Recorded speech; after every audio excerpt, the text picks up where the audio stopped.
Now, the next book in our summer book club in conjunction with WHSmith is Every Last One by Anna Quindlen. It's absolutely spellbinding, and if you like Jodi Picoult novels, and of course she's hugely successful, you will love this because it takes the same kind of very ordinary seeming family situation, takes it to an extreme and tragic end, and then sees how the family copes with what happens afterwards and with the extreme grief that it provokes. Mary Beth Latham is the sort of heroine of the story, if you like. She's an ordinary American housewife. She lives in New England. She's got a perfectly prosperous middle-class existence. She's happily married. She has 3 teenage children.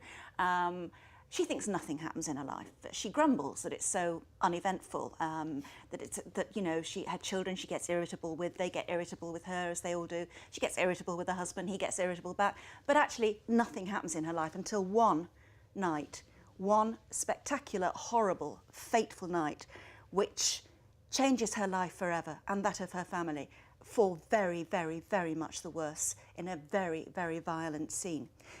The novel then picks up. And it deals with how Mary Beth and what remains of her family actually managed to cope with their lives. Anna Quindlen, who is the writer of this book, unfortunately is in America and couldn't be with us today, but we asked her a few questions.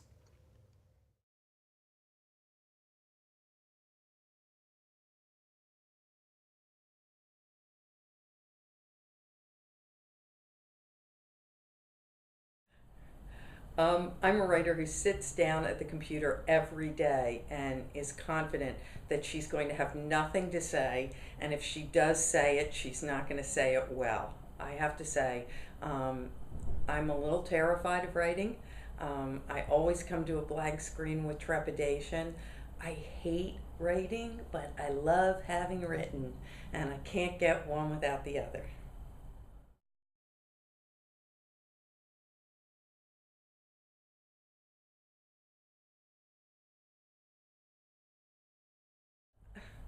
Look, it would be wonderful to be able to write novels that are about people being happy all the time. In fact, one fine novelist, Laurie Colwin, did. But the truth of the matter is that most novels are about conflict. They're about some moment or moments of truth. And that means that they frequently have a dark heart. I don't think I'm much different than other novelists in that regard. With comic novelists, it might be slightly less harsh, but I think most literary novelists write about those moments when the serpent in Eden glides out of the tree and offers someone an apple.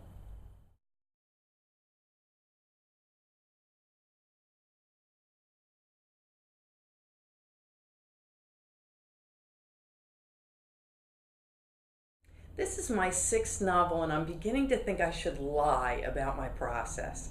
I feel as though I should make it sound so purposeful, as though I have this great map of the plot and I know exactly who does what to who at any moment. That couldn't be less true. I'm a very character-driven novelist. I form a sense of my characters over time, and I always think the plot is what happens when you put enough people in the room at the same time. So I'm much more interested in the people than I am in the plot. I know them going in. I frequently don't know what they're going to do.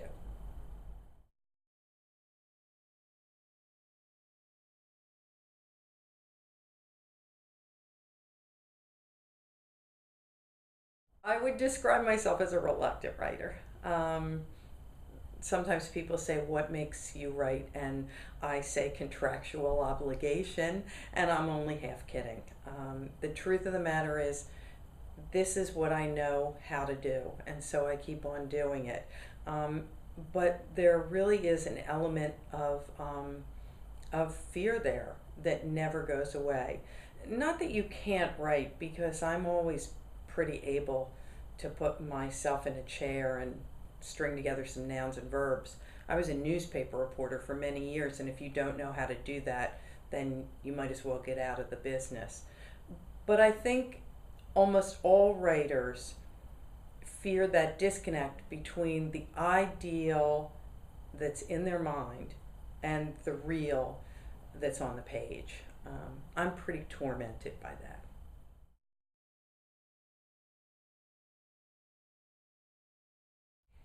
I'm almost done my next book, which is a memoir about aging. I'll be 60 next year, and that's when it will come out. And it's about the fact that during the span of my life, we've gained 12 years in life expectancy. And it's made us think in a different way about our 50s, our 60s, even our 70s.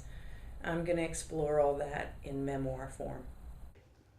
Anna Quindlen. Thank you very much, Anna, and good luck with the book. It's going to do very well. It's a fantastic read. And if you want to know more about Anna, more about the book itself, what Judy and I said about it in our reviews, what you're saying about it in your reviews, all online, you go to the WHSmith website, which is www.whsmith.co.uk/Richard and Judy.